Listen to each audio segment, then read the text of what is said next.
How's everybody today? Good. Well, just reviewing the last game, it's probably the most complete game we played, in all phases, offense, defense, and special teams. And I think the thing that's really most obvious in this game is, when we do things correctly, we have success. When we don't, we have negative plays on offense. We give up plays on defense. We give the other team opportunities to make plays on special teams. So, um, it's pretty obvious that if you know what to do, how to do it, why it's important to do it that way, and you can go out there and do it with confidence, that you're going to have the best chance to play aggressively, be physical, play the kind of football that we want to play with discipline and toughness here. And you do that by how you practice and how you prepare, for games. So we have to be able to build on this so that we can continue, to improve. We're excited about SEC home opener, here this Saturday on CBS, and it's an opportunity to play, what could be arguably the best team we've played so far this year. I know Ole Miss has had a tough loss last week, but they've, played well in a couple games and have a couple good wins, and quarterback's playing really well for them. You know, backup quarterback came in and played even better, in the game last week. They got a really good runner. They got some really good skilled players at receiver. Got good specialists, good return guys. Their defense has been a lot more aggressive this year in terms of creating negative plays, sacks, tackles for loss, those types of things. So this is a well-coached team, and this is a team that we've struggled with some in the past that, we're certainly going to have a great week of preparation to be able to play well in this game. Coach, we'll start right here with John. How much, since you've been in the SEC, how much kind of a philosophy change have you seen offensively where it used to be run first, now two of the top three passing teams in the country are from the SEC West? Well, I don't think it's just this conference. I think it's football in general. I think, used to be a lot more closed formations. Now everything is spread and open. I think space play is much more important than it used to be years ago. People throw, a 2-yard pass on an RPO and it turns into a 70-yard play. So the game has just opened up to where, horizontally and vertically, you got to cover the entire field. In the old days, I don't think it was really that way.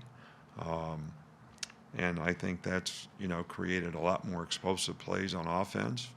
And people who have good skill players and a good quarterback have a chance to really, take advantage of some of those things. And it makes it much more difficult on defense. So I think the combination of those things probably has changed our league just like it's changed football in general. Coach, go back to Cecil. Coach, did you get any update today on DJ Dale or Terrell Lewis and also Will Riker? Those guys will probably not practice today, but we expect them to practice tomorrow or the next day. So, we're hopeful that they'll be ready to play in this game. And who else did you ask about? Who? Riker, kicker. Well, I think he may be a little more day-to-day and a little more questionable than the other guys. And I don't think this is something with the kicker that you can sort of push the guy along and have him have something that's going to aggravate him for the rest of the season. So we need to get it right now. Stay back there with Brett. What makes a lineman good as a puller? What skill set does a lineman need to excel at that? Well, I think first of all, if you have good initial quickness and you got explosive power, you got good balance and body control, and those things are what's going to help you pull, move, be under control. I think one of the biggest things you see with players now who struggle in these areas, they don't bend their lower body, so they get sort of top heavy, bend at the waist, don't have very good balance and body control. So if the target moves at all, especially when they're on the move, they have a hard time adjusting. So guys that can bend and strike are usually the best guys that can pull and block in space. Back up front here with Mike. Yeah, through 4 games, where have you seen the most growth from Tua? Well, Tua's been a really good player last year. I think this year he's a lot more confident. I think he does a better job and has a better understanding of what the defense is trying to do. And I think that just elevates his ability to make better choices and decisions. Not that he ever made bad ones before. I don't mean it that way. And he's got good skilled players and he's accurate getting them the ball.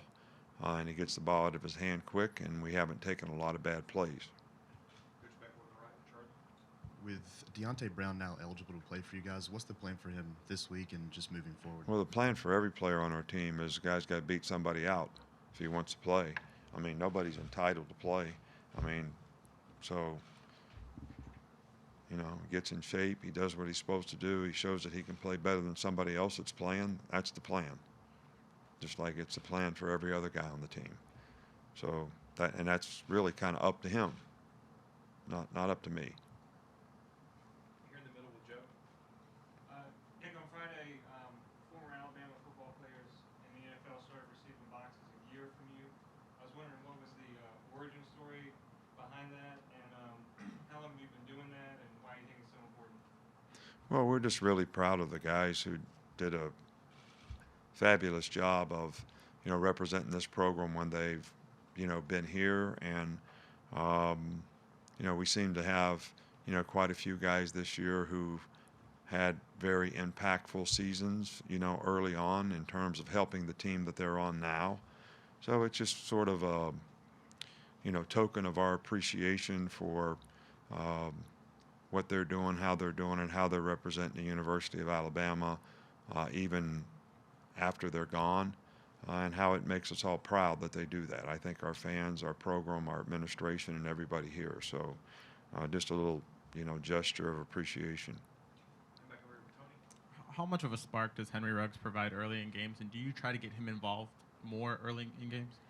Well, I think that we like to get all our guys involved early in the games. I think that, some of the plays that these guys make, I know you all look at it like, okay, we put this play in so we could throw the ball to this guy, but you throw the ball to the guy relative to what the defense does. So, one of the plays that he scored on early in the game was a double pattern, which was kind of a setup play for him. But the other play was an RPO.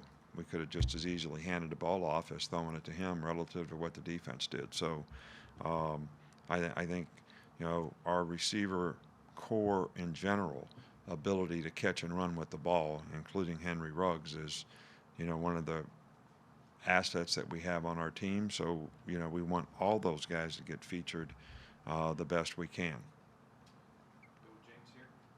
Back. Anthony Jennings has had good statistical production so far, but what else does he do to help the team that doesn't show up on the stat sheet? Well, I think the two guys that have probably on defense that has really, sort of picked up the leadership, part of it, setting a good example, really encouraging some of the young players. Anthony Jennings and Xavier McKinney have, those two guys have tried to, pick up some of the slack when, some of these other guys that were older, more experienced players that had leadership roles, aren't present. And I think, both those guys have played very well. They're both like players of the week this year, and they both have had really good production. But I think what you don't see is how they're impacting and affecting, other players on the team who probably need their support. And it helps the younger players have confidence when they feel like the older players are confident in them. We'll finish up back with Edwin unless we have another follow-up. Could you talk about Christian Barrymore, and do you think he's going to be seeing some more significant playing time in the future? Well, we certainly are pleased with the progress that he's made. He's got ability, he's got initial quickness. The challenge for us has been, to get him to do the things that he needs to do relative to the rest of the players on defense. You can't have guys that if they're supposed to slant to the right, slant to the left. That's when the ball goes, out the gate. And he's learning that that's a real critical part of what he needs to do to take the next step as a player. And we certainly need for him to do that. And we're encouraged by the steps that he's made, to do that. So hopefully his role will increase for us in the future. Coach, we did have two more quick follow-ups. Cecil and then Tony will be done. Coach, just a general, non-specific question since the recruiting calendar's accelerated so much. What's the importance of signing a quarterback every year in the overall scheme of recruiting? Well, I think the importance is to sign a good quarterback. That's probably most important, not just a quarterback, because I think those guys, and I think it's more apparent in college football now than it's ever been. The teams that have a legitimate chance to have a really good season, most of them have really pretty good quarterbacks.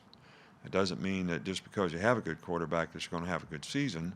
You got to have good players to play around them, but it certainly helps because that guy distributes the ball to every guy on the team. So his ability to be efficient and effective enhances everybody's chances of being successful. But it's also the most difficult position to play if you don't have good players around you. So it's important to surround a quarterback with other good players, and then everybody has a chance to be successful. We'll finish up right here with Tony. If Will Reichard is unable to go, how confident are you in Joe Bulovas? And then how do you kind of approach him from a confidence standpoint after kind of losing out on the job this season? Well, he did a great job in the last game. I mean, I thought he kicked off well, had a couple touchbacks, put the ball in the right place, hit the ball really well on the extra points that he had an opportunity to kick. So he certainly demonstrated that he had confidence in that game. We have confidence in him. He kicked for us all last year. So we're going to encourage him and be positive with him. But ultimately, every player has got to believe in themselves if they're going to be successful at what they do. All right, Coach, thank you. Thank you.